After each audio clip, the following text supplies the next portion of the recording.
सर्वांना सर्वप्रथम जय भीम, नमो बुद्धाय। नुकतंच आपले सुप्रीम कोर्टाचे सरन्यायाधीशपदी महाराष्ट्रातील विदर्भातील व्यक्ती भूषण गवई यांनी पदभार सांभाळलेला आहे। यांचा नुकताच शपथविधी पार पडलाय आणि आमच्यासाठी अत्यंत अभिमानाची आणि कौतुकाची अशी ही गोष्ट आहे, कारण जी व्यक्ती सुप्रीम कोर्टाच्या सरन्यायाधीशपदी विराजमान झालेली आहे ते म्हणजे भूषण गवई। हे आंबेडकरी चळवळीतून बाहेर आलेले भारताचे आपल्या संविधानाचे जनक डॉक्टर बाबासाहेब आंबेडकर यांच्या विचारांवरती चालणारे, छत्रपती शिवाजी महाराजांना मानणारे असा व्यक्ती आपल्या सुप्रीम कोर्टाच्या सरन्यायाधीशपदी बसलेली आहे, विराजमान आहे। त्यामुळे झालंय काय, एक आशेचा किरण सगळ्यांच्याच मनामध्ये उगवलेला आहे, कारण सगळ्यांना आशा लागलेली आहे की आता कुठे जाऊन संविधानाच्या नुसार किंवा जे कायदे लिहिले गेलेले आहेत आपल्या देशामध्ये, ज्यांना न्याय मिळायला इतका विलंब लागलेला आहे, कुठेतरी एक आशा सगळ्यांच्या मनामध्ये आलेली आहे की कुठेतरी न्याय मिळायला सुरुवात होईल। कारण हल्लीच्या काळामध्ये जो जातीवाद, धर्मवाद किंवा राजकारणाने जो बट्ट्याबोळ केलेला आहे, ह्या सगळ्याला सामान्य जनता इतकी कंटाळलेली आहे। तर असं वाटतं की कुठेतरी हा एक आशेचा किरण आपण म्हणू शकतो, कारण पदभार सांभाळल्याच्या नंतर सगळ्यात मोठा जो धक्का एका राजकीय व्यक्तीला बसलेला आहे, ज्या व्यक्तीच्या घरातून, त्यांच्या मुलांच्या तोंडातून इतका जातीयवाद आणि धर्मवाद हल्लीच्या काळामध्ये आम्ही बघितलेला आहे, त्यांच्या जिभेला हाड नाही राहिलं।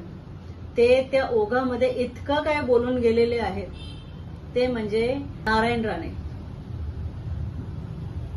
नारायण राणे जे 1998 साली महसूल मंत्री होते आणि त्यावेळेला पुण्याच्या एका जमिनीचा गैरव्यवहार झालेला होता। म्हणजे ती वन विभागाची जमीन होती, ती नारायण राणे महसूल मंत्री झाल्यावर त्यांनी ती जमीनचा काळाबाजार केला आणि कुठल्या तरी बिल्डरच्या घशात ती जमीन घातली होती। त्याच्यातून काय टक्केवारी वगैरे नारायण राणेंनी घेतली असेल, तर असा तो जमिनीच्या गैरव्यवहाराचा तो मुद्दा होता, जो 30 वर्षापासून प्रलंबित होता। सरन्यायाधीश भूषण गवई यांनी पदभार सांभाळल्याबरोबर पहिला जो निर्णय दिला तो हा की ती जमीन सरकारी आहे, वन विभागाची आहे, त्यामुळे ती वन विभागाला परत केली पाहिजे, अशा प्रकारचा तो निर्णय आहे। आणि जी काही रक्कम आहे ती वन विभागाच्या खात्यामध्ये जमा करावी, अशा प्रकारचा तो निर्णय त्यांनी दिलेला आहे। तर हा निकाल जेव्हा मी ऐकला आणि हा वाचला हा निकाल, त्यामुळे मला, म्हणजे आम्ही मीरा भाईंदर शहरातून आम्ही आहोत, तर या निकालामुळे ना मला खूप मोठी आशा लागलेली आहे, कारण आमच्या मीरा भाईंदर शहरामध्ये हे असे प्रकरणं भरपूर आहेत। कारण आत्ताच 2 दिवसापूर्वी मी जो व्हिडिओ टाकला त्यामध्ये मी सरळ मेन्शन केलेलं आहे की इकडचे जे नेते आहेत त्यांनी मीरा भाईंदरच्या ज्या आदिवासी बांधवांच्या जमीन असेल, ठाणे शहरापासून ते मीरा भाईंदर शहरापर्यंत आदिवासी बांधवांच्या जमिनी लाटल्या, कलेक्टर लँड होते ते लाटले, किंवा कांदळवन कट करून तिथे मोठमोठे हॉटेल्स तयार झाले। आणि मला खूप अशी आशा लागून राहिली की हा जो निर्णय आहे ना, हा सगळ्यांचे डोळे उघडणारे आहे आणि सगळ्यांची जे मोठमोठ्या लॉबी आहेत ना, त्यांची झोप उडवणार आहे।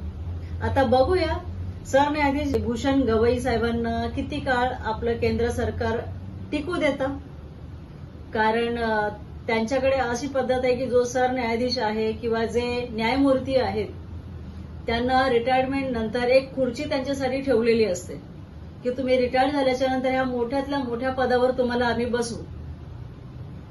पण भूषण गवई साहेबांनी सुरुवातीलाच क्लिअर केलेलं आहे की मला रिटायरमेंटच्या नंतरची मला चिंता नाहीये, मला कुठल्याही पदावर बसायचं नाहीये, जोपर्यंत मी ह्या खुर्चीत बसलेलो आहे तोपर्यंत मी संवैधानिक पद्धतीने काम करणार।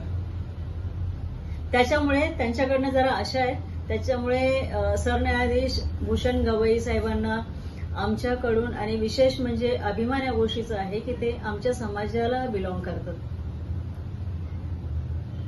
त्यामुळे आम्हाला अतिशय आनंद आहे की डॉक्टर बाबासाहेब आंबेडकरांचं जे स्वप्न होतं ते कुठेतरी पूर्ण झालंय आणि एक आपल्या समाजातला व्यक्ती सुप्रीम कोर्टाच्या सरन्यायाधीशपदी विराजमान झालेले आहे. त्यांनी पदभार स्वीकारलेला आहे आणि ते करताना त्यांनी एक निर्णय घ्यायला सुरुवात केलेली आहे. तर त्यांना भरपूर यश मिळो, आमच्याकडनं खूप खूप शुभेच्छा. आणि लोकांना जी छोटीशी ज्योत सगळ्यांच्या मनामध्ये पेटलेली आहे न्यायाची, ती ज्योत मी विनंती करेन की ती विझू देऊ नका. कारण आता बरेच विषय एक एक सुप्रीम कोर्टामध्ये जे पेंडिंग आहेत त्या विषयांकडे सगळ्यांची नजर लागलेली आहे. सगळ्यांचं माइंड त्या दिशेने चाललेलं आहे की आता पुढचा निर्णय कोणाचा लागेल. तर वाट बघूया आपण. भूषण गवई साहेबांना आमच्याकडनं खरोखर खूप खूप शुभेच्छा. सगळ्या देशाचं लक्ष तुमच्याकडे आहे आणि महत्वाचा विषय जो बिहार इथल्या बोधगयाचा जो विषय पेंडिंग आहे सुप्रीम कोर्टामध्ये, ज्या बुद्धगया विहारावरती काही ब्राह्मणांनी कब्जा केलेला आहे, मला त्यांच्याकडनं अपेक्षा आहे की या महत्वाच्या मुद्द्यावरती गवई साहेबांनी लवकरात लवकर निर्णय द्यावा आणि ते पण कायद्याच्या चौकटीत राहून निर्णय द्यावा अशी अपेक्षा करते. एवढं बोलून थांबते.